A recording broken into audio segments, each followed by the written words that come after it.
After sex, if you want to be in a relationship, you can get there. Usually women are the gatekeepers of sex and men are the gatekeepers of relationships, right? So if you do decide you want to date this girl, you've lost nothing at all by having sex with her quickly.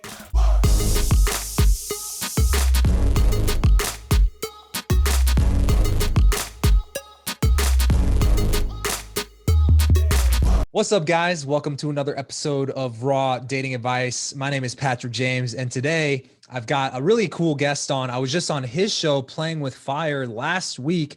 His name is Alex. How do you say your last name, Alex? Villaincheck. Villaincheck. Cool. Well, Alex, if you guys aren't familiar with Playing with Fire, he has a ton of videos on text messages and he breaks down text message conversations. And from, I guess from outside looking in, it seems like that's really his secret sauce is like understanding text messaging on a level that even I feel like there's not a lot of people out there who really can analyze a text message conversation in the way that he does and really go in detail on what works and what doesn't. What does advanced text game look like? What does beginner text game look like? And so today, hopefully we'll hit on a few of those things, but I'm also hoping to really talk a lot about game in general and, what it took for you to get to the level that you're at as well. And so, yeah, man, thank you for coming on today. Let's get into it. So I'm curious because like you said on your podcast last week, you had just kind of gotten introduced to my content through, I guess, a mutual subscriber or something. And I'll be honest, like I know of your content, but I haven't looked a lot into you or like I haven't binge watched all of your videos, right? So I'm curious, like what got you into improving your game in the first place? Just because I was at such a low point. So, I mean, I didn't lose my virginity until I was 19 years old. I didn't start, I was, very frustrated with my lack of success with women for, a sizable portion of my life. There was a lot of built up frustration going into it. All my friends were getting laid. I was not. And then I read the book, The Game, when I was 21, and that kind of kicked the whole thing off. And I started getting into it because up until that point, I thought that I just thought I was the only one who didn't really get it. And I didn't know that there was like other people who struggle with, talking to women who are trying to improve. I remember when I was in like middle school or early high school, I had one buddy who was really good with girls. And one day I mustered up the courage. I was like, yo, dude, I noticed you're pretty good with girls. What's your secret? He's like, you just say the right thing at the right time. And I was like, uh-huh. And that's like basically the level of advice that was out there for me. So I was like, okay, right thing at right time. I'll keep that in mind. So once I read the book, once I read the game, it just kind of kicked everything off. And I started researching. I started going out practicing. That's awesome, man. So for you, it wasn't necessarily like a specific moment. It was more just like being fed up with not getting results and seeing the people around you getting results. Yeah, exactly. There was no like big breakup or anything like that.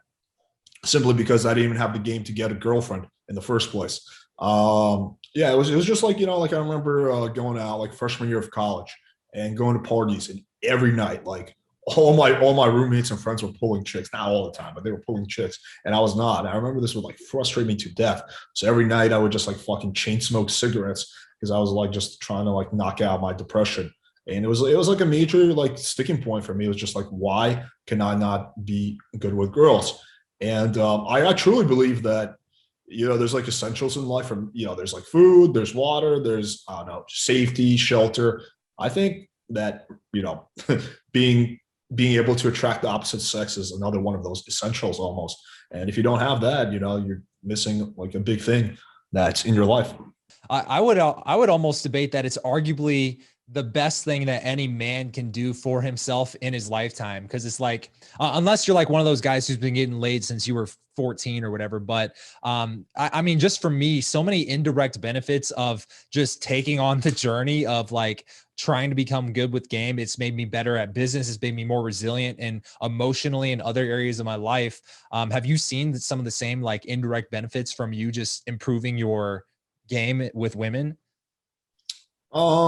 Yeah, for sure. I mean, there's a lot of overlap between game and other aspects of your life.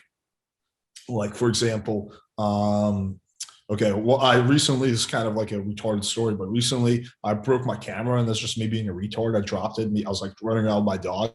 And then so I hit up Amazon. They're like, yeah, sorry, you're outside the return window. And like, if I didn't know game, I would have been like, oh fuck, I'm fucked. I'm like, okay, let me see if I can finagle this situation. And after half an hour of text gaming the Amazon rep, new camera coming to my doorstep. So yeah, I do think that there's a lot of application. Makes me better at business, makes me better at socializing with my friends. Yeah, everything. How long has that been since you've been in the game? It just depends on how we look at getting into the game. I would say really was Yeah. when I read the book. So that would have been when I was 21. I'm 31 now. So about a decade. Yo, we're the same age. That's crazy. I didn't even realize that. So for you, like, do you prefer, because I know you talk a lot about like text game and online dating. Do you prefer, online versus cold approaching, or do you do kind of a hybrid of both? Like, I guess what's your I, strategy? And I guess we can start wherever. yeah, I do a hybrid of both. I think that's the way to go. So I just personally make more content on online, but I still do cold approach quite often. So I like a hybrid of both. I like to generally speaking, this is what I do. I will go out with my friends once or twice a week, usually on the weekends. And, when we're out and about, I'll chat up a bunch of girls. I'll film infield maybe once a week. So that would be like my day game. And when I'm walking around doing my errands and I see a cute girl, I chat her up. And then I do online, I check my dating apps maybe like once a day or something like that. It's better if you can do it more often, but I'm just too busy with business. Sometimes I actually go days without checking my apps, which is definitely not optimal. And that's basically where everything's coming from. Why would you say that's not optimal? Because you want to check your apps, several times a day. If you go like 3-4 days without checking, then the girl is going to be like, oh, this guy forgot about me. She's going to meet another guy and hook up with him.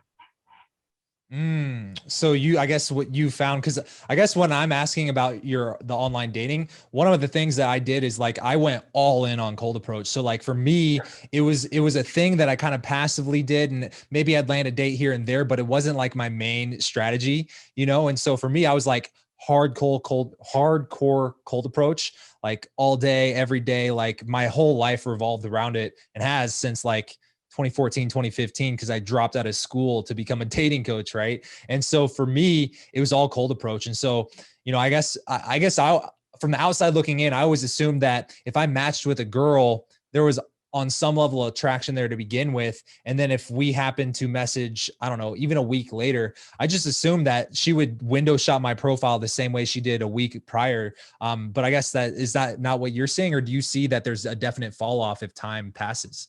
Yeah, so it's funny because I had a coaching call actually literally just before we jumped on here, and my client was telling me, he's like, dude, I don't understand, this girl's clearly interested because we built attraction, and like, why is it that at this point I'm just trying to get into logistics? Why do I have to still keep gaming her? And I was like, dude, in a perfect world, yeah, it would work that way, but unfortunately it doesn't, because women are never at like, and just people in general, they're never at like same level of interest, right? There's a lot of things. Like, for example, let's say that the girl is horny and she wants to get laid this weekend. Well, let's say you're not checking your app. She goes out and she gets laid. Even though she might still be, still find you attractive, now she has this other guy in her life. So her level of interest in you, falls a little bit. Or let's say she goes out and she has a bad experience on the date. She doesn't get laid. So now she becomes more skeptical because like, well, what if this guy's like the other guy, right? So yeah, I mean, there's so many factors that are like outside your control. It's like when I used to do sales, we used to call it like, hot lead, like, oh, this person's interested. We want to get them to sign the contract today, because if we wait a few days, then they cool off and they maybe start reconsidering it and they start shopping around. So yeah, it's always good to strike while the iron is hot. I totally agree with that. I even say the same thing in a different context. Like I tell guys that, and I think we talked about this briefly on your podcast too. The number, like getting a phone number, for example, in an in-person conversation should never be the end goal, because at that point you're kind of deviating off of the seduction, for lack of a better term. And just like in sales, time will always kill the tension. And so that tension is the building block for that attraction and really driving the interaction forward. And so I guess that is interesting how that translates over to, game, online dating as well. So I guess, being that you kind of do both, what do you prefer?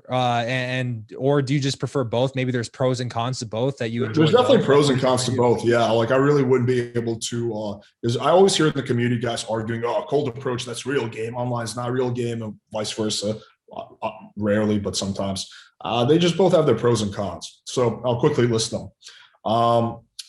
Pro with cold approach is that you're not going to get catfish. You know exactly what the girl looks like. So if she's a 7.5 when you approach her, she's going to be a 7.5 on the date.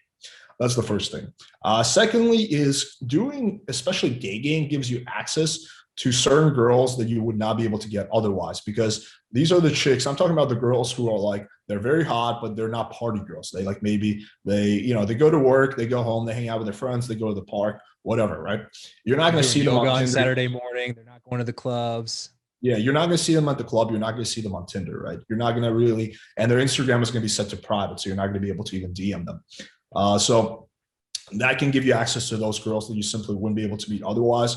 I think that doing cold approach is actually good for you as long as you don't overdo it. It keeps you mentally sharp. It keeps you like, okay, so for me personally, let's say I go to Starbucks and I do an approach. If the approach goes well, I'm like, fuck yeah, like still got it, like, and then it just gets me motivated to do more. If it doesn't go well, I also get motivated, like, fuck this chick, like I'm gonna go get the next girl. So either way, it just kind of keeps you sharp. So I think that it's good to do in moderation. I'm trying to think what other pros. Oh, and I think that for me, I've noticed that cold approach numbers are going to be more solid than online numbers. So if I do a good job in the interaction, I get the girl's number. On average, it's going to be more of a solid lead than online. That's not to say that you can't get really solid leads from online, but if we're talking on averages, that's what I've noticed. So those are going to be the pros. The cons is that I think that cold approach is largely inefficient. And I think online is a lot more efficient. So the reason I say that is because when you match with a girl online, she has already, one, she finds you attractive and you're her type, and two, she's at least somewhat available. When you cold approach a girl, so many factors outside her control. She could have a boyfriend. She could not be in the mood to talk.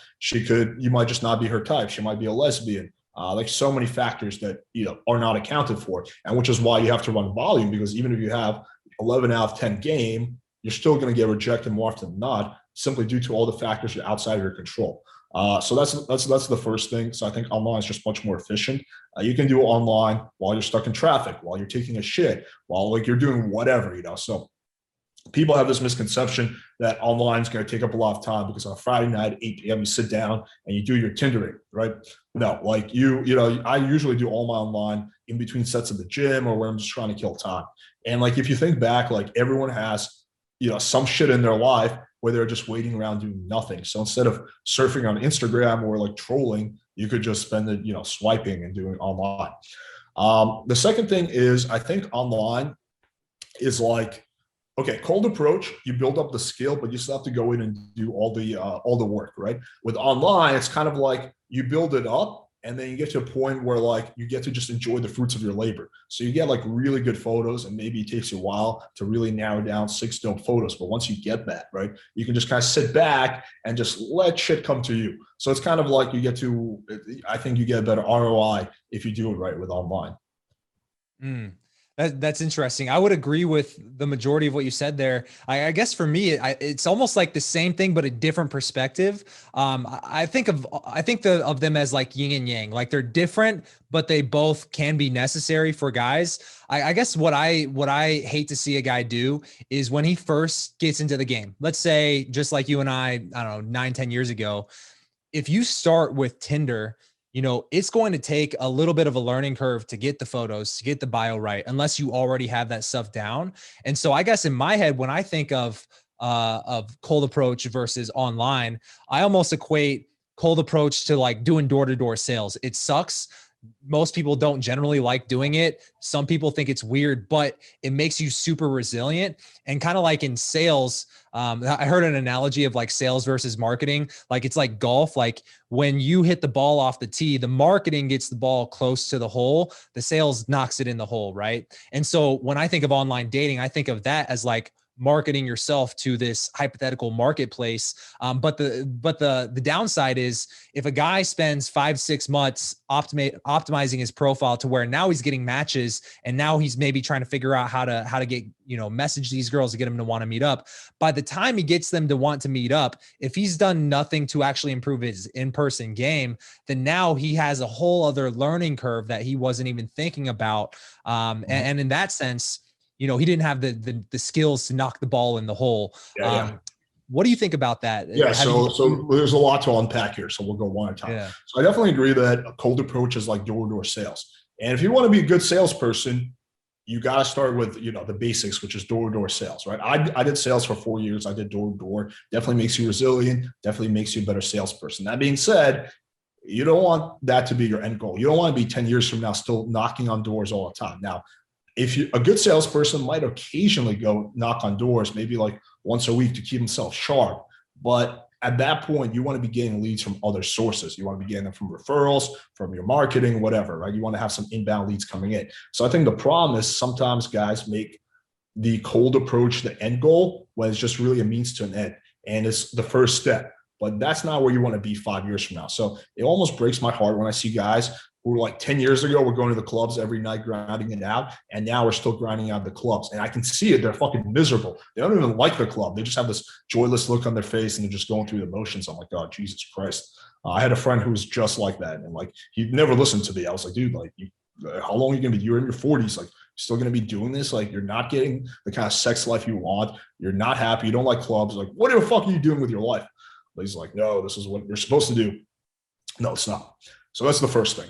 So yes, it's good to start with that. For every beginner, I would recommend to do cold approach and intermediates. And I think even me, like, I would consider myself advanced. But even 5 years from now, I'm still going to do some cold approach. I think it's good to keep your skills sharp. I think there's something badass about like being able to go up to like an attractive woman you see during the day and be able to get her number and get her attracted and just naturally start a conversation. So I think even if I was like a celebrity where I had girls coming to me, I would still do a little cold approach.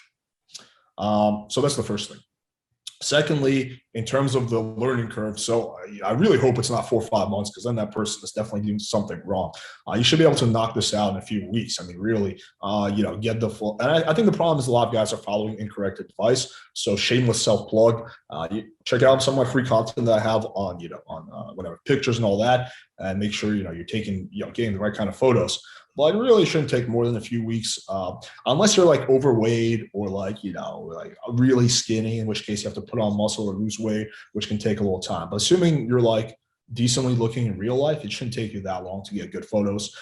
In terms of the in-person stuff. So one funny thing is that I always recommend for a guy who's a virgin that they go through Tinder. The reason I say that is I've helped dozens and dozens of virgins lose their virginity simply because with Tinder, all we have to do, because they're so awkward in real life. Like with Tinder, all I have to do is get them decent photos, and then we help them with the texting, and we help them get a girl who's down to come straight to their place. So all they have to do at this point is just escalate. So there's nothing for them to even fuck up. And then that helps them lose their virginity. Then they kind of get over this complex that they have, because being a virgin can be an issue in of itself. Then they get over that complex, and then they start seeing better results in cold approach. Like I would never tell a virgin to go to like a top club and start, gaming girls who have bottle service, right? Because it's like going to the gym your first time and trying to bench 300 pounds. It's not going to happen, right? So you do have to have the challenge level has to be somewhat proportionate to your skill level. And if the challenge level is too high, then, you're just gonna be hitting your head against the wall. I would totally agree with that. And I guess hearing your thoughts and kind of seeing my thoughts, I would say we align in a lot of ways. And it almost seems to me like if you're starting out, it's almost like you build up the in-person skills with, like you said, the cold approach, but at the same time, getting the online profile going. Because once you can have both the sales, like the skills you have, and the marketing going for you, now it's like it really does make things a lot easier. But again, like I guess the moral of the story here is like they both have their pros and cons. Yeah. And let me just quickly really add on this. So the fusion is Yeah. really where the magic is. So when I was trying to immerse myself in game like 6-7 years ago, this is what I would do. Like I would, I'd be texting, setting up dates. I have a date at 9:00. Okay, cool. I'm going to go out and do some cold approach at 7:30, right? Get some numbers. That gets me feeling more confident about the date. So I'm more likely to close the girl, because I close the girl, then the next day I'm more confident with my cold approach. So there's a lot of overlap if you do it right. Like, you get to a point where you don't really need to do any of that. Like now I can just sit around my, do work all day and still go on a date and still do good. But if you're like a beginner intermediate, there's a lot of advantages in combining them. Yeah. No, I totally agree. So I guess I'm curious, like what do you prefer these days? Do you prefer just kind of doing your own thing during the day and then kind of like just personally doing the online dating to line up dates, or like what's your main thing right now that you're personally doing and focusing on? Well, I'm primarily focused on business, so everything else takes a back seat. I'm also in an open relationship, so I have a girl, who I'm happy with. But that being said, I do. Like I mentioned earlier, once or twice a week. Like twice a week, I'll go out with my friends. I'll game girls during that. Get some phone numbers, set up some dates from that. Once a week, I try to film infield, so get some numbers from that. And I check my apps when I can. It's definitely like I definitely if my goal was maximizing the amount of girls I sleep with, that would definitely be checking my apps more often. But yeah, so I kind of just do that, and all of that gives me like kind of enough leads coming in that I'm like pretty content. I'm actually in a relationship myself as well. Ironically, I met my girlfriend doing cold approach. Right now, we're not in an open relationship, but I guess I'm curious because I didn't realize that you were in a relationship as well. What are some of your thoughts about relationships, guys in game who are trying to improve their skills with women, getting into relationships? And I guess I'll go first because you mentioned that right now your main priority is business. I totally relate to you on that, and I found that getting into a relationship gave me the ability to take the time that I would be out in the clubs and now being more productive in my business as well. But I would say it was also like a part of the game that is vastly different than hitting up girls that are one night stands, right? But for me, it was almost like a cycle of like, I got the skills, but I wanted something deeper and also the ability to focus on other areas of my life. And so what is some of your opinions on like, relationships, who should be getting into relationships? What are your ideas of relationships? I guess I'm just curious. So I think with relationships, there's no right or wrong. So I think the problem is a lot of people, not even guys, but people, they put relationships on a pedestal. So they're like the end goal is to get into a relationship. And if you're not in a relationship, if you're just fucking a bunch of chicks, they look down on you almost, right? I've never felt that way. I think it comes down to right place, right time. So 5 years ago, for it would not have been, even though I'm the same person, I would not have been the right place to be in a relationship, right? You're like kind of like now I'm more focused on the business. Also, but even where I'm at now, I'm not in the right place to be in an exclusive relationship, right? I'm in the right place to be in an open relationship, which at the end of the day is just like having a booty call who you're really close with. I mean, that's how me and this girl started. We were hooking up for like a year and a half, and then just kind of merged into this. But I do think that open relationships are quite different than closed relationships because I still have all the same freedom that a single guy has. I have no restrictions. I can like really do whatever I want, except for bang her friends, But aside from that, I have all the same freedoms a single guy has. So if you're trying to improve your game, then yeah, you probably want to be either in an open relationship or be single. But if you're at a point where like you're happy with your game, you're happy with your success with women, and you meet a girl who's cool, then yeah, I mean, there's nothing wrong with being in a relationship. I don't think one is better than the other. I just think it comes down to what you want and what's best for you at the point of your life that you're in at the moment. Mm. Yeah, I totally agree with that. I guess I would say, or I just add on to that as well. For me, I've always what's the right word here? I always felt sorry for the guys who started approaching women, or they started getting into figuring out how to improve their ability to attract more women in their life, and then 1 or 2 months later they're in a serious relationship. And I guess what I notice is like maybe I always felt like guys who did that, they were almost playing not to lose, because the rejection they face of staying in the game, staying like improving their ability to actually get a girl that they're not settling for. I always found that to be tragic. And so for me, before I ever got into a relationship, I was like heavy cold approaching for 6-7 years before I even considered it. And it's ironic because like my mentality going into game, for me, it was like a specific moment in time where I was like, shit, this sucks, never again. It was like a hardcore friend zone situation. And for me, like, I thought I wanted like I had a plan. I was like, I want to by 28 have my soulmate. I want to have kids before 30. I want to be in a steady job. And then obviously my life has gone in the exact opposite direction. But like, it was when I realized that, hey, I can actually get better at this stuff, that I actually was like, why the hell would I get into a relationship? I'm 23, 24 years old. I'm in my prime, technically, as well, getting into my prime, not even into my prime yet as a man. So it's like, at that point, once I started to see success, for me, relationships was like, are you crazy? And looking back in retrospect, I noticed that maybe there were some like hot ass girls that I hooked up with that probably liked me, but I was just mentally not even mature enough to even be in a relationship like that. And so I agree, like right place, right time for both people. But then eventually, like for me, I started to feel a little bit like the guy that you said, 40 years old in the club, still cold approaching. Like there was this phrase, I think Tyler, maybe RSD Tyler used to say something like, you know, they don't owe you, like the game doesn't owe you stuff, or like guys feel entitled to like they deserve something, when in reality, you're just another fucking dude in cold approach. And so for me, I started to feel like, why am I starting from scratch every night when I know I can get like do all these amazing things in my life and I already have good game? And so for me, that's where I was like, now I feel like I'm ready to get in a relationship, but mostly because I have the skills to choose a girl rather than settling for the only option I have. And so for me, that was like where I was coming from. So it was interesting to hear kind of your take on that as well. Yeah, one quick thing to touch on what you said. So you mentioned you felt like you were starting from scratch every night. So that kind of goes back to what I was saying earlier. One of the disadvantages of cold approach, because it is kind of like that.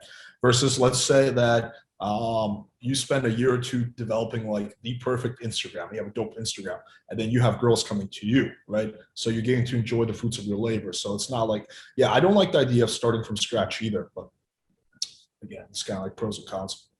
One weird question I actually got like the other day, and I just read it today, and I was like, there's so many ways I can answer this because I was thinking about making a video about it. But a guy was like, well, what do you say when a girl asks, what are we?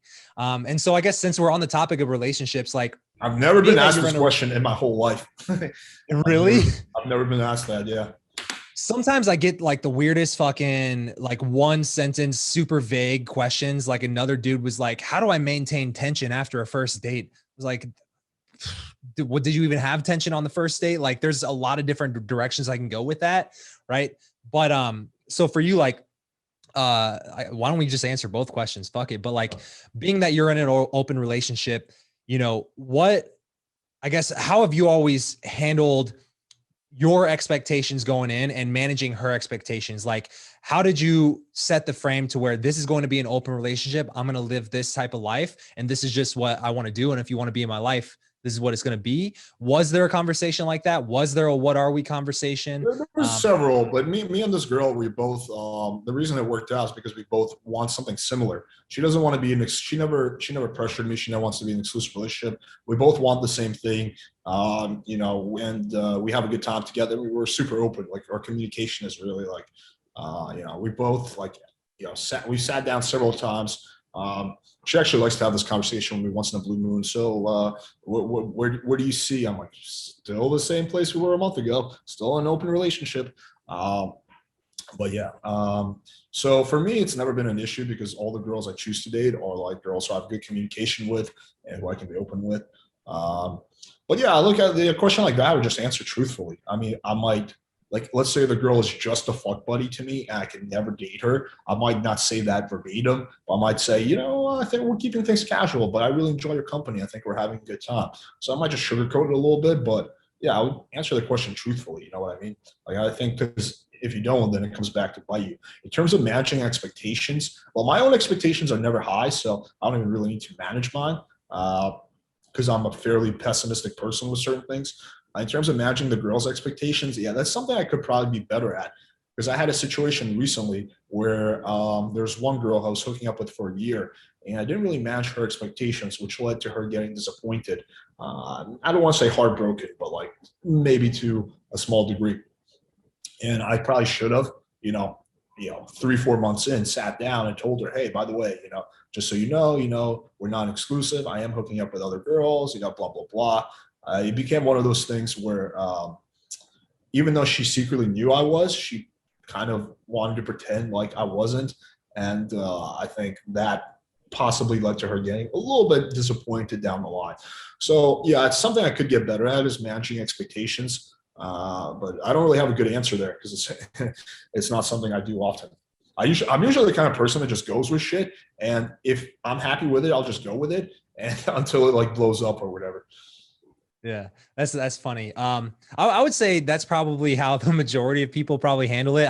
I would be very surprised if there's a dude out there who's just like maybe like Dan Bilzerian. He's like got a system for managing like a bunch of different women. But as far as like managing the expectations, I would agree. Sometimes like to a fault, it's almost like I'm just going with the flow. I'm doing my thing. You're doing your thing. When we meet up, we have a good time, and I'm down to continue that. One of my buddies, do you know who Adam Galad is by chance?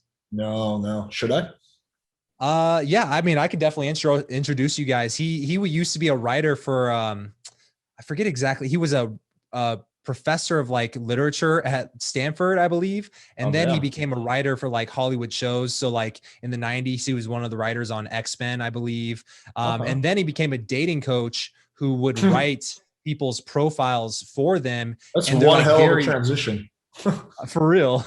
And it became like a very like his writing style is very poetic, and it's almost so poetic that it like compels women to like message him first. And so he like to this day lives the type of lifestyle to where he travels the world and girls will reach out to him, and he just like kind of goes through his messages and decides, all right, what girls live in this city, and then I'll message them back, and then he sets something up. So Adam's a cool dude. One of the things that I got from him, he was one of my earlier mentors, like in game as well.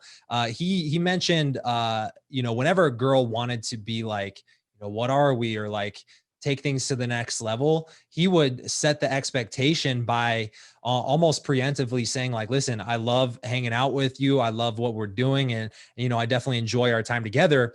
However, I just know as a personal rule for myself, I don't like to jump into something before I'm ready. And so my own personal rule is I don't like to become official, like exclusive, until I've been dating someone for at least 6 months. And so like it would be a little spiel of his to where he would for sure get her at least okay with being in an open relationship for at least a 6-month period before they jumped into something exclusive.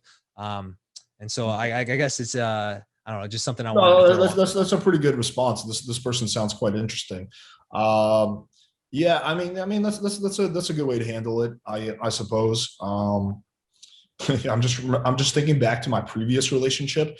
This was pretty funny because like this girl knew that I was fucking other girls, but she didn't like it, and she was like, "So how many girls did you fuck since I saw you last?" And I remember one day when I was getting my tattoo, I was like, "Well, actually, it was a pretty good weekend. I banged 3." She's like, "3, Alex? 3 in 3 days?" Jesus Christ. And then she like walks out of the tattoo shop. And then like I remember afterwards we sat down, she's like, "Alex, I don't really like you banging that many girls." And then it's just like funny. Like I'm just thinking like, yeah, like that's the epitome of not setting proper expectations in that situation. So I definitely learned a lot from that relationship. Yeah, I mean, I'm a big proponent of honest communication. So I never try to game my girlfriend. I never try to, do any of that. I see some people talk about like relationship game. I think that whole concept is retarded. Actually, there's a term for it. It's called, I think, drudge. Have you ever heard of drudge game or something like that? Grudge game, drudge game, dread game. Dread. Okay. Dread game. Yeah, it's the whole concept of gaming your wife or gaming your girlfriend. Oh God. And I always thought it was like so retarded. I was like, Jesus fucking Christ. Like, just don't get fat, keep pursuing your purpose, make sure her needs are being met. And that's really the game that you have to do when you're in a relationship. So yeah, I'm just a big proponent of just communicating honestly. I definitely feel like I learned a lot once I got into a relationship because, so for me, I had never had like a serious girlfriend before getting into game. And then when I got in, I was like addicted to being single in a way, to where when I finally got into one, it was like a drastic change for me. And my relationship was honestly pretty similar to the situation that you're in now, to where I had met her. She was a one-night stand for a while. And then 6 months later, we end up hitting each other up on social media, hanging out when I moved to a new apartment in downtown Phoenix. And then it was like literally almost like an open relationship, but more more just like a friends with benefits thing for, I don't know, for another 8 months or so. And then that's where she wanted to become more exclusive. And that was a phase where I was like, okay, I'm ready. I'm not actively going out and gaming a ton of other women right now anyway. So it makes sense if that's what you want to continue this. Right. And so for me, I guess it's like, she's already attracted to you, so you don't have to keep gaming her. But for me, it was more about learning how to, nor should you, right? I think that would almost make it, at a certain point, you can't be the fuckboy for your whole relationship, right? Well, it's like gaming your close friends. Like, when you game your friends, no, it'd be kind of weird. And I know people who do that. Like, they game their fucking friends. And like, I find that so fucking weird. No, you just hang out with the person, right? And have a good time. Yeah, no, I agree with that. I mean, I'm trying. I was gonna mention something.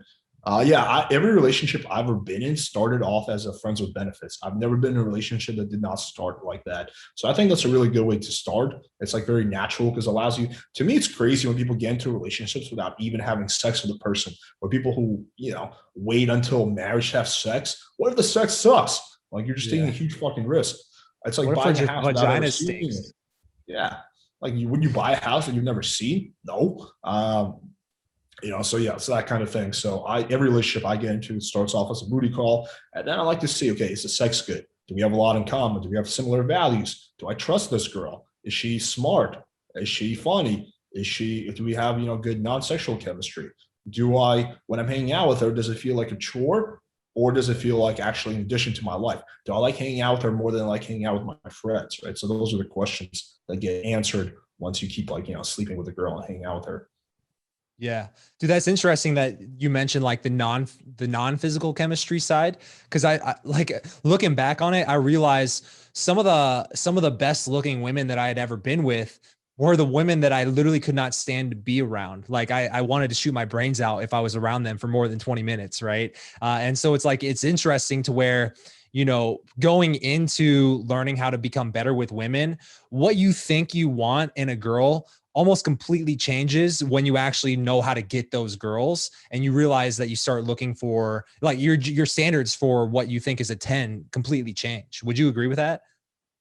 Well, to some extent, but it depends how you define 10. For me, when I use the number scale 1 through 10, it was always purely looks based. That's not to say that the other stuff is not important. It is.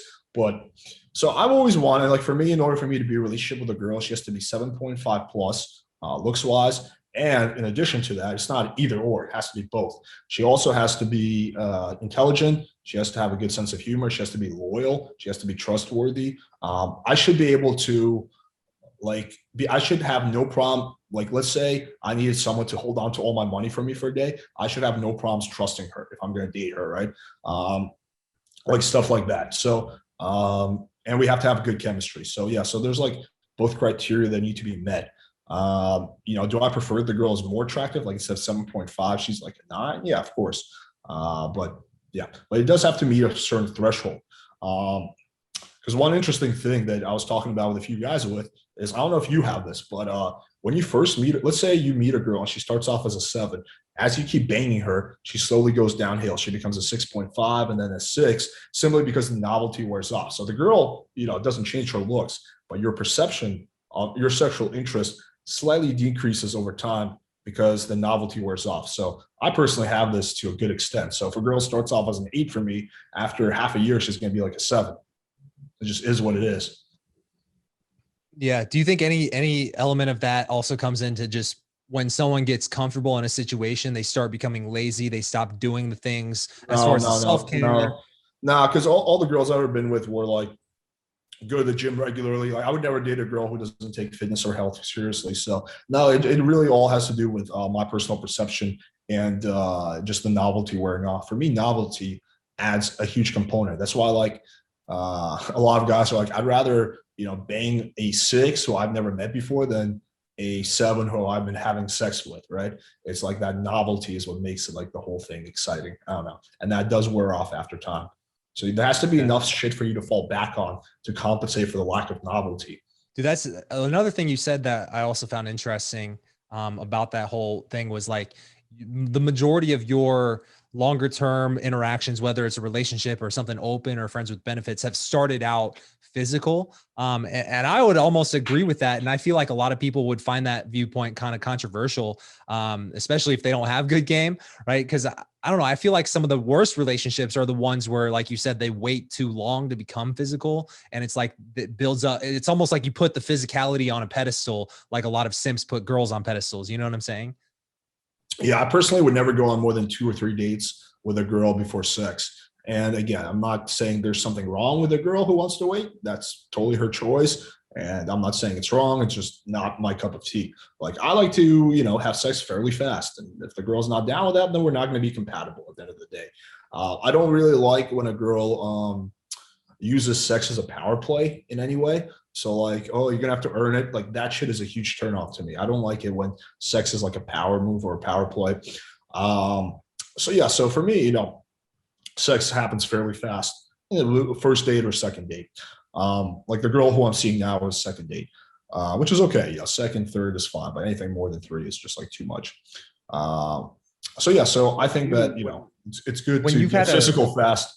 Because at the end of the day, like, what are you waiting for? Like, it's like, okay, you're gonna do it at some point anyway. You might as well just get it done sooner and see how well you click. And I find that once you have sex, it kind of allows you to really bond with a person, because at that point, her guard is down, your guard is down. Like, you can be much more, I don't know, connected. Like, you got the what's the term? What's the oxytocin flowing through your veins. So you're scientifically proven to be like, more bonded. So I think there's like a lot of like benefits of having sex with a girl in terms of like, comfort. You're not going to be more comfortable. You've never been more comfortable than after sex. At that point, you guys are both naked, like it's all out there. So I think there's a lot of benefits to having sex fairly quickly. So me and my girl were talking about this the other day, and she was telling me that, so if the guy's like she's going to be like a fuck buddy like me, she has sex with him fairly quickly, 1 or 2 dates. If the guy she sees as relationship material, she makes the guy wait 4 or 5 dates. And that's, I think, something not every girl does, but some girls definitely do.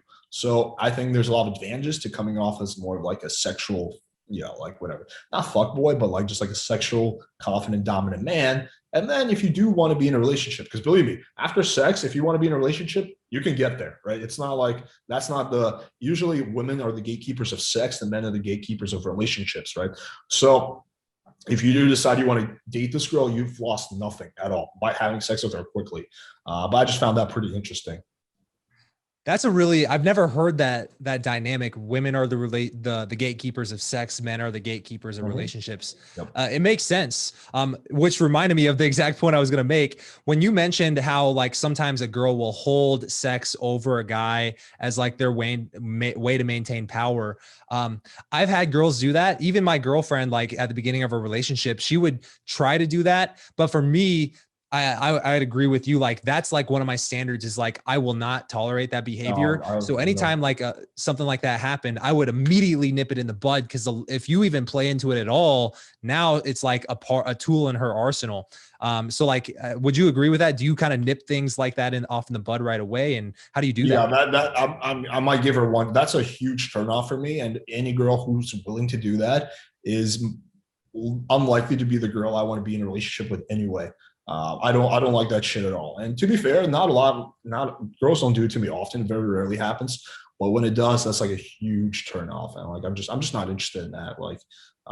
Because I don't like when some girls act into this whole thing that like sex is something I'm doing for you. No, sex is something that's gonna be awesome for both of us. In fact, most women enjoy sex more than men do because they get to come like 3-4 times. Men, we get to come once during a session. Women get to come 3-4-5 times, whatever, depending on the skill of the guy. So, that's why women are the ones who are moaning super loudly. It's not like the guy who's like screaming at the top of his lungs in the porno, "Oh, baby!" Like, that's usually the chick. So, yeah, I mean, that dynamic, like, yeah, that's a massive turnoff if it goes down that road. Speaking of sex, I saw one of the recent videos that you posted was like setting up your place for sex, Yeah. which is a cool video. I think it's very necessary. Ironically, so I was telling one of my buddies who's also a YouTuber, he was like watching our live stream that we did on your channel last week. And I was like, yeah, man, Alex, he reminds me a lot of one of my roommates that I had when I lived in Scottsdale, and I had super great logistics. Like he also was like super into breaking down his texts and making sure his texts. And I think you guys just think similarly about the game. And so I guess that's kind of a side tangent, because when I lived there, I made a similar video about like, you know, when she comes in, offer her a drink, make sure your bathroom isn't fucking disgusting.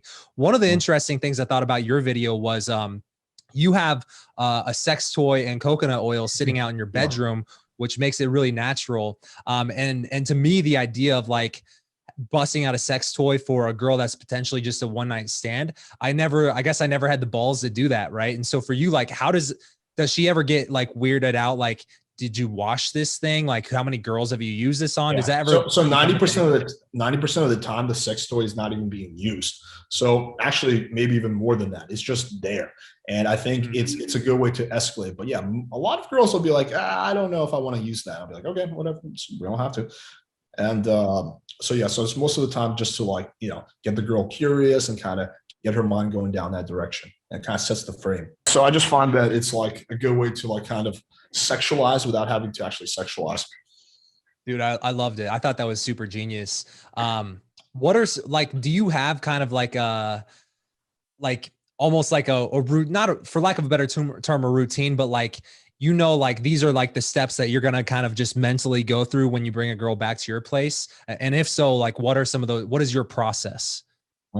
Yeah. So for me, it's very fluid. I think sometimes guys get stuck in too rigid of a structure. One funny story I can share is I have a friend who's a coach. I don't want to mention his name for obvious reasons, but we disagree on some technicalities. You know, he has a good game. I respect him, but we disagree on some components. But anyway, so he's very structured, like very structured. And I remember there was a guy in his mastermind group who was like talking about writing out. He's like, yeah, I didn't close tonight on a date. And we were like, okay, well, what happened? He wrote out this whole thing. He's like, well, I followed the 20 steps and blah, blah, blah, blah, blah, blah, blah. He's writing about all the things that he did. I was like, dude, what about the step where you escalate? He's like, oh shit, I forgot about that. I was like, well, like what? It's like going to the gym and you take all your supplements and do everything, but you forget to actually lift weights. You know, it's like the key thing that you have to do. So sometimes guys get like too much shit in their head and they get too stuck. End of the day, you know, you're a man, right? She's a woman. If you find her attractive, there's this primal side to you that more or less takes over. Like, you know, caveman didn't have like escalation videos. They just kind of like grab the woman and shit.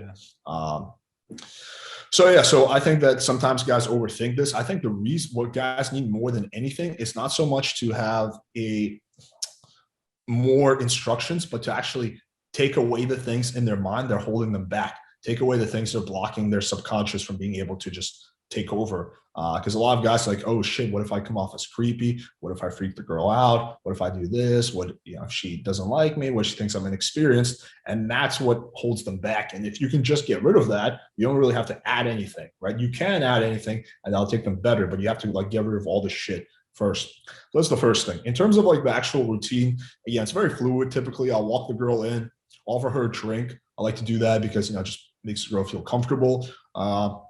Offer the girl a drink. One little quirky little line that you could use. I used to do this back in the day. Some people get a kick out of this. Is I would tell the girl, I would be like, "What are you doing? Wearing shoes? Shoes off." So it sets the frame of compliance. Again, it's kind of gamey. It's not necessary. My roommate still does that, but I don't really bother with any of that anymore. Pour her a drink. Put on some music. I'll always ask, "What's your favorite music?" Because especially if the girl is a little tight and not comfortable, when she hears her favorite song, she associates music with good emotions and comfortable. So she's going to instantly become more comfortable. I usually then take them on my balcony. I'll typically like kind of stand behind them like this. So kind of like rubbing my body against hers without actually like making a move. And I'll just stand there and carry a conversation. And so she can like feel the outline of my cock like against her ass. But like, again, I'm not addressing it. I'm just talking. And that builds a lot of sexual tension. I'll do that for like 10 minutes. And then I will like brush past her hair a little bit. I'll play around with it. Maybe I'll massage her a tiny amount here and there. And then maybe I'll start kissing down her neck. And then I'll get her really horny. And then I turn her around and start making out with her. At that point, she's like usually super turned on. And then from there, just, you know, move things back inside and then take her on my bed and start smashing. I think this is a interesting and under talked about topic in dating because I know I've had a few clients as well, even a couple of virgins to where like we talk so much about like the build up to the sex to where they don't realize that, you know, once you get a girl back at your place, it's not like it's game over. It's almost like you can easily mess it up at your Yeah, of place course. just like you could before you got to your place. And so Sure. I guess that's why I kind of asked, you know, kind of the routine. And, you know, that's it. I mean, I think that all sounds great. And it definitely sounds like a little bit of a system. You know, you bring her in, pour a Yeah. drink, you put on the music, you take her out to the balcony. For me, I did something similar. I realized very quickly that if I don't make myself comfortable, she's not going to be comfortable. So what I would do is I didn't do the shoe thing, but I think that is good to really set the tone. I heard a similar thing. My roommate who I was telling you about used to do this. He would approach a girl, and if it was on the sidewalk or grocery store aisle, wherever it was, he would almost set the compliance right away by like, hold on, let's get out of everybody's way. And he like just takes one step to the side, even if it wasn't necessary. And so it was like similar, like take off your shoes, right? For me, when I would bring a girl back to my place, definitely music. I would always offer a drink, even if they didn't want to drink, water, bare minimum. Right. And then I would make myself comfortable, sit down on the couch. For me, I didn't really have like a fancy balcony overlooking Miami. So like I would Peasant. kind of just, what's up? Peasant. Peasant. Yeah. I mean, I'm screwed without that. Right. You know, Yeah. you're so lucky you got all these advantages. You live in Miami. Yeah. For me, it was more about like really keeping in mind, like kind of similar to what you would do. You would slowly ramp up the tension through escalation and making your escalation just more and more throughout the night. For me, I would always keep in mind that old school rule, the 2 steps forward, 1 step back. Like I would be pushing it forward towards sex in my bedroom, but I wouldn't go all at once. It would be, you know, pour a drink, sit down on the couch, 2 steps forward, right? But I wouldn't pour a drink, sit down on the couch, and instantly go for the makeout if unless she was getting vibes that she really wanted to. Then we talk sexually, like, and then escalate on the arm. Maybe then, like you said, brush your hair behind her ear or something. That's 2 steps forward. But then I wouldn't grab her by the pussy, as Donald Trump would say, right? So it's kind of just slowly moving 1 step forward at a time, and then taking it away with that 2 steps forward, 1 step back. Yeah. So yeah, man, I think very similar, and I definitely agree with all that stuff. There was Let me one just quickly add this. So with two yeah, steps forward, 1 step back, I do that all the time. I typically do that when there's like LMR. So if there's no LMR, I like the straight line method. We're just moving things progressively forward in a very smooth, progressive way. But I'll only take a step back if it's necessary. Like if she gives me pushback, then I will take a step back and then try to take 2 steps forward and then another step back. But yeah, just quickly wanted to throw that in there. Have you ever had like super intense LMR and then somehow it ended up happening? Like Yeah. Mm-hmm. you haven't, Yeah. what were some of the things can you give us an example of that? Cause I definitely have a story of mine that I was like, dang, I don't know how I pulled that one off, but, Yeah, I'm always weary of talking. This is like literally the only topic I'm weary talking about because it can okay. someone who's That trying to makes sense. misinterpret it could come Yeah. off as like whatever inappropriate. I mean, I'll Yeah. try to say it in like there was this one time. Okay, one time that stands out was when I was in Poland. I remember it took me 5 hours to close. It was from the start. And this chick invited me straight to her place. She gave me that famous Polish LMR. It took me 5 hours. It was insane. I had to just like bust out. Is that a thing? Polish girls? They do give a little bit more LMR than the average girl. I had to bust out like every trick in the book. Like everything. Like I'm trying to remember because it was like 3 years ago, but it was like I danced with her, I kissed her, I massaged her, I did this, 2 steps forward, 1 step back, logically dealt with her concerns. So for example, if 2 steps forward, 1 step back doesn't work, the next step would be to logically address her concerns. Like, hey, you seem a little hesitant. What's up? Right? Try to address it. I just don't want to be perceived as a slut. Okay, well, don't worry. I will blah, blah, blah. So you address her concerns. That's also a powerful technique. That didn't work either. I'm trying to think, what was it that did the trick for me? You know what did the trick for me in the end? It was the last thing I tried was denying her validation. And that's what did the trick. I laid next to her and I just didn't escalate at all. And then when she would try to escalate on me, I would basically pull her and just like turn her away and stuff like that. And that's what got pushed her over the edge. And at that point, we smashed. Dude, that's a good story. What's ironic when you talked about the Polish part is the story I was thinking of when I asked you that, ironically, was a Polish girl who I met at Bottle Blonde in Scottsdale. And I was like, oh, okay, maybe there is something to that stereotype. Polish Lamar.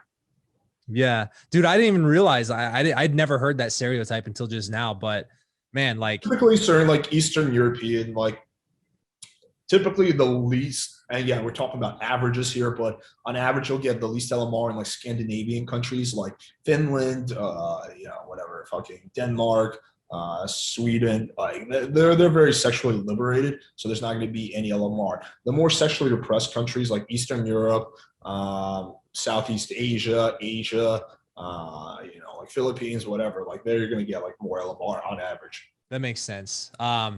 Yeah, which is ironic because we got a question on your channel about like, man, those South American girls, they're like really tough. Do you find the same thing? And you and I both were like, I think it's the exact opposite in a way. Yeah. I think that if your game is bad, then every girl is tough, and if your game is good, then no girl is really that tough. But on average, I find there's just certain cultural adaptations you have to make when you go to South America, and I actually have a full article on this. But one big one that I'll share is I've noticed in South America or Central America, whatever, Latin America, let's just call it, you don't really want to sexualize too heavily over text. So you want to give the girl always plausible deniability. So the analogy I make is if her friend was to take her phone, would it be super obvious that she was going to fuck you, or would she have plausible deniability? And you want to always, in Latin America, give the girl plausible deniability because her anti-slut defense will kick in if you don't, quite often. So I learned that lesson, always plausible. So I will never be explicit. I'll be implicit. I'll be like, yeah, we're just going to split a bottle of wine on my romantic balcony. And that's really, you have to be a little bit more like low-key, under the radar in Latin America, I find. Yeah. And it's like almost to create the vibe of like, oh, we just went back to his place and one thing led to another and it just kind of happened.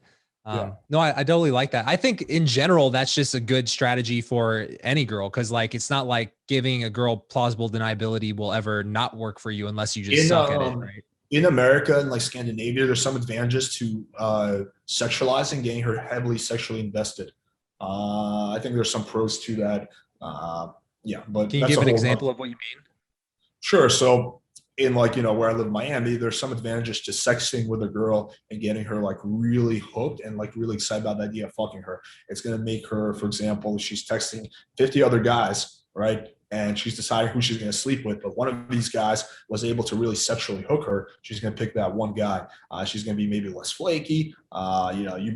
Normally, she might never go straight to a guy's house, but with you, she might go straight to your place. So I do think that time and place for everything, but I think that's a strategy that's not really good for Latin America. Got it. So like in that example, for example, when you, so like if you're texting a girl who's pretty high value, likely has 50 dudes texting her and you're sexualizing the conversation, but it's like pretty direct. How do you balance being a guy who's like, oh, you're so hot, I want to fuck you, like any guy would say, versus doing it in a way that makes her excited to potentially see you versus all the other dudes that she could see? Yeah. So you would never ever want to say, oh, you're so hot, I want to fuck you. That would be like really bad game. Yeah. But if you do choose to, sexualize the conversation, you want to basically get her sexually hooked. So you would do that, have a video that called How to Sex, which goes into more detail on this. But the basic premise is that you would want to be very smooth and progressive, right? So you would just slowly increase 5% every time. You bring up a sexual topic, you go more, you want to figure out what her fantasies and her turn-ons are, and then you kind of hammer on that. So let's say her big fantasy is being dominated, right? You want to really come off, and again, you want to more like show it in your actions, even though it's, I guess, word text, show it in your text rather than say. So instead of saying, oh, don't worry, I'm very dominant, it's better to show with your writing style that you're dominant. If, for example, her fantasy is that she wants to, I don't know, like let's say do some role play, right? Like you want to show that you can actually get into it. So I think that's kind of the general approach. I guess talking about sexualizing conversations, I think, at least for me, the important concept here for any guy listening to this is, making making sure that if you and her were magically teleported to a room with a bedroom or like with a bed in it, that it would make sense for you guys to lay down on the bed and start making out. Because if that's not like an implicit thing between you and her, then there's not enough man to woman intent in the conversation. And so sexualizing the conversation is obviously a great way to do that. What are some of the biggest ways that you see guys not like struggling to make their conversations man to woman? Like, what are some ways that guys can practically take to convey that intent in a way that will actually get her excited to see you, want to have sex with you, want to, become attracted to you, things like that? So are we talking about the biggest ways guys struggle to sexualize, or just in general struggle to keep the conversation man to woman? Because those will be two different answers. I guess I was going more on the general man to woman, Okay, yeah. being that sexualizing it is one of the ways to do that, Right. So one big one is that there's too much fluff. They're too wordy. They're like, hey, so what are you doing on this fine evening? I hope you're having a good night. Like versus how's your evening going? Right. So they're too verbose. They use too many emojis, and their texting is just too feminine. So a lot of guys can really benefit from just keep being more short and succinct, just more straight to the point. And I think not a lot of guys are doing that.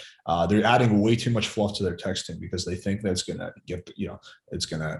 they're also afraid to tease, to kind of like, have fun with the interaction. They're like very like, overly accommodating and just whatever, right? Like I like to like, I'll just quickly read off an example I think is pretty appropriate for the situation. So this is a chick who I'm talking to from Bumble, and this conversation has not been sexualized at all yet. So this is purely like, just purely normal conversation. And so she says, what are you up to? What are you doing today? I say, just chilling in the design district with a few friends. And you says, at Kiki on the river with friends. So then I say, you're getting kinky in the river. Like I purposely misinterpret what she says. And then literally her response is, how about we, you can't see, how about we meet up later?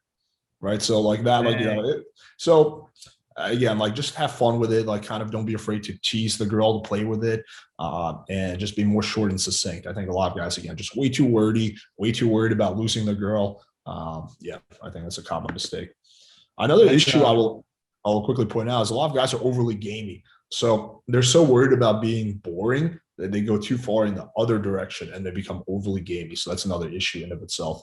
At what point do you feel like it becomes overly gamey? And I guess when you say overly gamey, do you also mean in person, or are you talking specifically on text? It can be both, but it's much more common over text. But it can be both for sure. I've seen it in both situations. So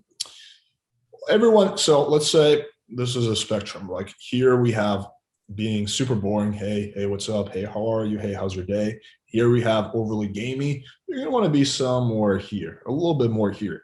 But whether you're going to be here or here is going to depend on your personality and on your style. For example, my business partner, my roommate, he's a bit more gamey than me, but that's just his style. That's like his sense of humor, right? So there's no right answer, but you don't want to be over here, right? Like, so it's kind of hard to put into words, but it's like something you can definitely see. But being overly gamey is like the number one way to fuck yourself over, because girls, I see this all the time in my forums, my mastermind group. Girls will just troll guys who are overly gamey. They won't respect them. They will flake on them. Like they just see you as like this character, so they feel emboldened to like treat you like crap. So definitely don't want to be over gamey. It's much better to be overly boring than overly gamey. That's interesting. You said you would rather have a guy being more boring than overly gamey. Yeah, definitely. That's interesting. I would almost, for the sake of debate, I would almost say I in a way disagree with it. But I can see where you're coming from as well. Just because I see so many guys who suck at game, who have no game and are too afraid to disqualify or tease, to where I would like to get them the experience of going over the top with it to where they're okay having the right balance and then dialing it back from there. And I guess, again, it's personal preference, because for me, that was kind of like my entire progression. Anytime that I had to learn a new thing or implement a new thing in my own game, it almost always came with going all out with it and then learning how to dial it back and find the sweet spot. So like Yeah. body language, for example, when I learned when in doubt, lean out, have your hands on something, I was motherfucker. I had my foot on this chair. I had my arm on this stool and I was overdoing it, but then I had to dial it back from there. Same with gaming. I definitely agree that the best way to learn something, or one of a good ways, is to go over the top. I do that, I've done that in the past as well. I guess I was just talking about more in terms of general game, but yeah, if it's a learning experience, like if guys are having a really hard time going sexual, I tell them to go over the top and be too sexual. And they lose a lot of leads, but then they get the knack of it. And they're like, oh, the world didn't end when I sexualized the conversation. So I definitely agree that it's good to go over the top if you're trying to pick up a skill, and then you kind of reach a nice middle ground. Yeah. I tell guys who overdo it on their emojis, I tell them, you are not allowed to use a single emoji for a month. And they're like, what the fuck? I'll be like, yeah. And then once you get there, you can use a few emojis strategically. What's your favorite emoji? I would say probably the grin emoji or the devil emoji. Okay. The devil frown or the devil smile, like a devil smile. Smirk. Yeah. Okay. Devil smirk. I like that. One of the things that is interesting, because it's also the flip side to what I just said to you in response, was I would almost agree that my game got way better when I became less gamey. So like for me at the beginning, when I was more just starting out, I had to go over the top and then dial it back. So going over the top got me a better result than being super boring. And then dialing it back, learning to find the sweet spot gave me even better results. But then I found that my game also got capped at a certain level to where I got so used to teasing, disqualifying, playfully misinterpreting that in a way it was almost, I guess I assumed it was too intimidating for some girls. Like if they were already on some level attracted to me and then I kept disqualifying them, now I'm just kind of a dickhead. To where for me, for me to get even better, I had to use a lot of like the things that I learned in game as far as like the inner game, but then almost in a way turn off the gaminess to where now I could actually be like a more, for lack of a better term, a natural with it, to where I'm not really trying for anything. I'm not trying to tease or disqualify, but I'm really just being a cool dude who doesn't necessarily need the outcome. And so I think it's almost like depending on where you are at with this whole journey. Would you agree or disagree with that? I've seen a lot of examples of guys getting fucked over by learning to become overly gamey because they think that's what game is. In my opinion, good game should not actually look like game. It should just look like a confident guy talking to a girl who's really into him. It shouldn't look like you're trying to game the girl. So yeah, I see this all the time with like, XRSD guys. They're doing like all this weird shit and they're just getting no results. Like, I think RSD did people a big disservice by teaching them a lot of like weird gamey shit. Like let's take, for example, the claw, right? Now, if you're a confident, charismatic guy and you do it in the right setting, it can work somewhat decently. I wouldn't say it's like the optimal opener. I'd still probably rather on the dance floor, and maybe it's pretty solid. But I still think a better opener is like making eye contact and be like, hi, Alex. And then like, just like staring at the girl. Nice. But the claw can be fine if it's done by the right guy in the right setting.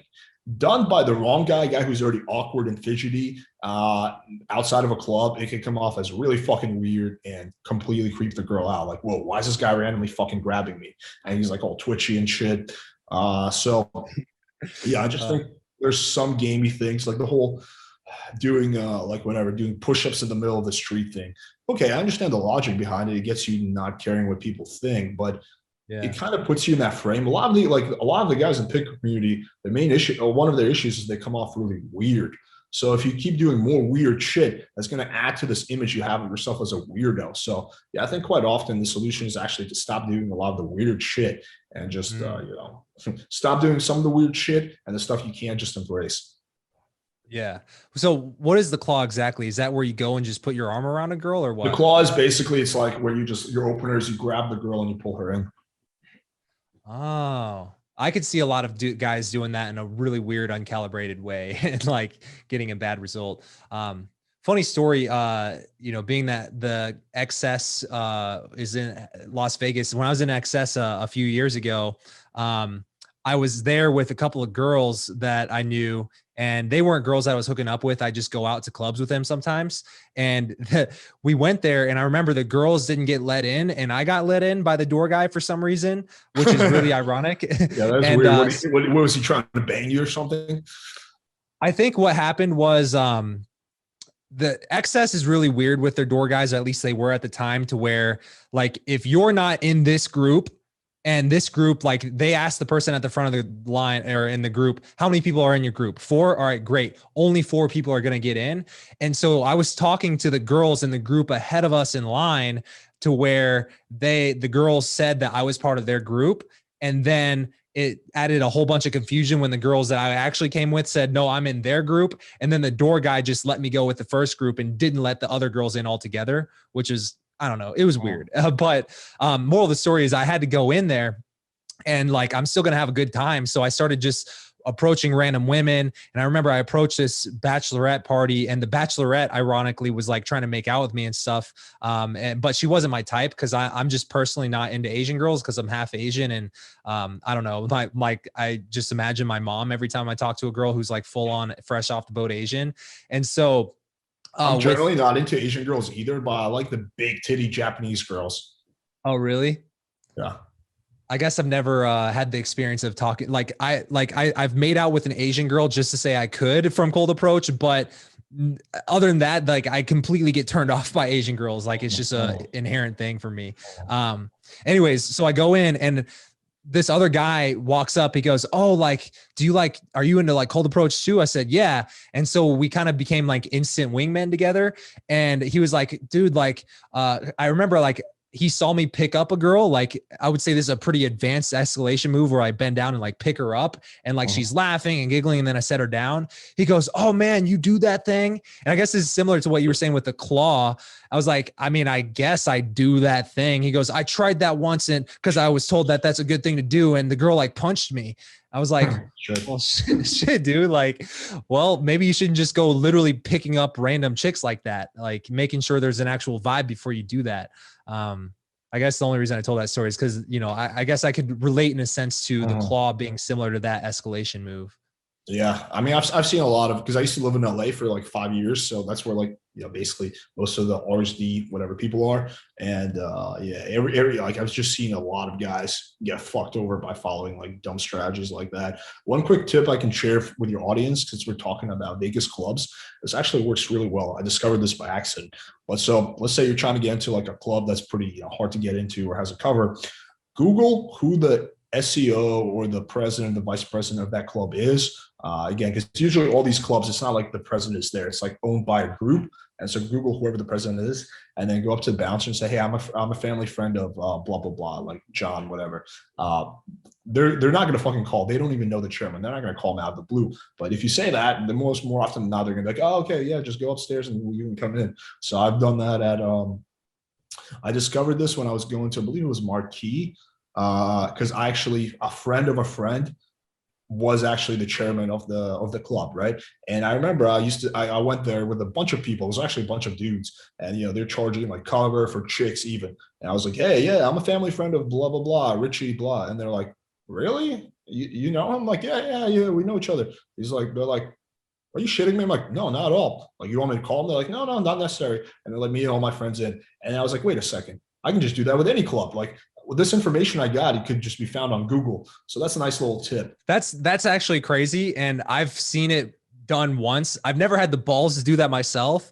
I guess I just always just go early enough or somehow get in anyways. But the one experience I have with something similar to that, ironically, was the one time I was in Miami. We went to Story, which is that still a club in Miami? Story? Yeah, it is. Mm-hmm.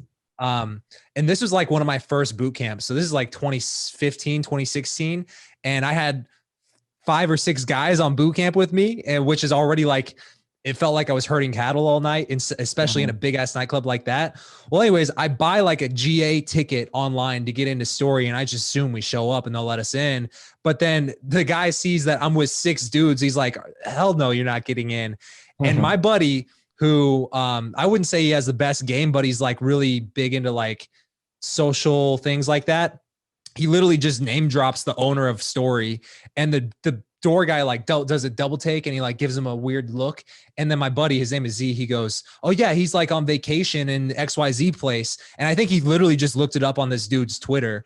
And the guy was like, all right. And then he just lets in like 7 dudes at once just because he name dropped the fucking owner of the club. So that's interesting that that's like an actual thing. Have you ever tried that in Miami as well? I don't go to clubs, man. I haven't, this was like 5 years ago when I used to actually like occasionally go to clubs. So, no, but like, yeah, I've done variations of that back when I used to go clubbing, and it definitely works. Not all the time, but it works quite often. Because if you look at it from the doorman's perspective, he would rather just let you in than take the risk that even if you are telling the truth, that you say to the owner, hey, this bouncer didn't let me in. Okay, he could lose his job for that. So he's better off letting you in, even if you don't know the person, than risking it and losing his job. Because then I might say, yeah, this guy gave me a hard time, and then bam, he loses his job. So if you look at it from that perspective, it makes sense. Why is it that you don't like clubs? Is it just like personally you don't like the environment, or what? I hate loud music. My voice gives out pretty easily. So if I'm at a club, I will lose my voice pretty fast. You get headaches from loud music. You can't really talk well. I don't really drink much, so that kind of takes away. I don't really roll anymore, so that takes away the ecstasy component. Yeah, I just much prefer like chill like bars or whatever, like lounges. Drinking kava, shooting the shit. Yeah, bro. Every time I go out, I bring a bottle of kava with me. So everyone's drinking alcohol, I'm drinking kava. Dude, I love it. I guess the reason why I asked is because I used to feel the same way until I got into cold approach. And for me, it became more of like of a volume thing. Like I realized that I could get a lot of volume in a short period of time compared to just, for example, going to a mall or a grocery store. But I would also agree, like, can't you do that at like, for me, the ideal venue is like a really big outdoors bar that has like a bunch of lounge where there's 300, 400 people, but it's not loud. So you can talk, you can have a conversation, and then you still have shitload of volume. So those are the places I generally tend to go to. Like in Miami, what? Oh, my girl just opened the door, so that's why I was looking back. Does she ever do videos with you, or? So she's actually the girl that was in the picture that is on the thumbnail that you use for. Okay. Got it. Yeah. That one was actually, we took that picture last summer and we were like, it was controversial because we weren't wearing face masks and we were at this like bar, but in Arizona, it's like pretty relaxed with the whole COVID restrictions anyways. Same with Miami. Yeah. No one gives a shit. Yeah. I would say I agree with that. Like my ideal, like there was a couple of spots in Scottsdale, for example, like it's a super clubby vibe. And a lot of those places, it's impossible to have a conversation with someone. So you have to be like in the mood to dance. One of my favorite places, which got closed during COVID, it was called Dakota. And I liked it because they had the dance stuff. And I personally like just partying and turning up. And so like I naturally went to that vibe anyways. But as far as like being able to talk to girls and then actually get them to know, like, and trust me so they're comfortable with coming home with me, Dakota was perfect because it had a little bit of both. It had like an outdoor lounge area, but it also like inside was the loud clubby vibe. Are there places like that during the day? Or like not even necessarily during the day, but like, is there a place nearby where, fits the criteria? Yeah, there's a place in Miami called The Wharf. It's perfect. There's a place called Riverside. Yeah, both really like big outdoor venues where it's not super loud, and they actually have two components. They have like the inside area, which is loud, and I just stay in the outside area where like you can chill and talk. And it's any place I go to has to be a place where I can bring my dog. So they also have a nice outside area, so I can bring my dog with me. He can piss on trees and shit. I can game girls. Do you feel like the having a dog helps you as far as the game goes? Definitely helps. For me personally, when I got a dog, it was easy to get plausible deniability. Like, oh yeah, you can come back and meet my dog, but you can't stay too late. And then I learned very quickly that don't escalate too much in front of the dog. Cause I don't know about you, but my dog always like would jump in between us if we started making out. No, like, my dog doesn't do that. My dog just creepily watches. He just sits there and watches. But no, he doesn't do that. That's awesome. Well, I guess, we've been going for a while here, but, our last couple questions for you, man. What books are you reading these days? Uh, Man, it's actually pretty sad because I used to read a lot, and like now I've just been like literally reading like I've been listening to vampire, erotica, whatever fiction. So I've been reading the Anita Blake Vampire Hunter series, but that's purely just like when I'm going to sleep, take my mind off and de-stress. It's not like I'm sitting there during the day. So yeah, I've been doing that. But in terms of books I would recommend, Total Recall by Arnold Schwarzenegger. That's a great book that I read. I like The Winner Effect by Ian Robertson. That's a great book. It really talks about the psychology of winning and how it changes your brain. I like Atomic Habits. I think it's by James Clear. So there's definitely a lot of good ones out there. I'm just not reading any currently at the moment. Do you have any recommendations? The Winner Effect is ironic because I actually just started reading this book today. Have you read this one? Winning. Tim S. I know Grover. I know he's I've heard of him, but I've never heard of this book. Yeah, he wrote Relentless, and he was like the Right. personal trainer of Michael Jordan, Kobe Bryant. The Winner Is Effect. this book better than Relentless? I haven't read that either. It's interesting, man. I'm literally 10 pages in, and he literally talks about like just the concept of winning, and he talks about it as if it's like, we could exchange winning for game. So he says, I wrote down the quote like, winning doesn't apologize and it doesn't explain. Game doesn't apologize and it doesn't explain. Winning is the ultimate gamble on yourself. Winning drives you forward. Winning. And so it's like, it was really ironic because when I think about winning as like an entity that is objective and doesn't care about you, it only cares about who's going to step up and do what's necessary to fucking win. So I liked it from that standpoint. That's just 10 pages in. So I'll check it out. yeah, man. Well, anyways, if someone wanted to check out more about what you do, more about your texting stuff, where should they go? My OnlyFans. I'm just kidding. Go to Playing with Fire, our YouTube channel. We have a lot of shitload of free content on there. We have a TikTok where we make 60-second, also value-filled videos. We have our Instagram at Real Playing Fire. Post a lot of text game screenshot examples. Our website, playingfire.com. We have a lot of free tips and guides. So it just comes down to, do you prefer to read or do you prefer to watch videos? Prefer the videos, then go to our YouTube. If you prefer to read the guides, then go on there. We have free forums.playingfire.com, where you can actually have your questions answered by me for free. That's like the one, like I don't answer questions in DMs or emails, but if you make an account, you post in the forums, I will answer your question, or at least I'll do my best. So I've helped, hundreds, if not thousands of people there for free. So yeah, those are probably the best resources, but start off with the YouTube, check out our channel. It's probably our most popular medium right now, and it's growing fast. So we're trying to hit 100K in the next few months. Dude, I love it. And I will vouch. I do follow you guys on Instagram as well, since we did our podcast last week, and I've already seen like some examples. I'm like, this is great stuff for anybody who wants to improve their text game. Go check them out. Thank you so much for coming on the podcast today, Alex. And, hopefully we'll do this again soon. Yeah, man. Thank you for having me. I really appreciate it.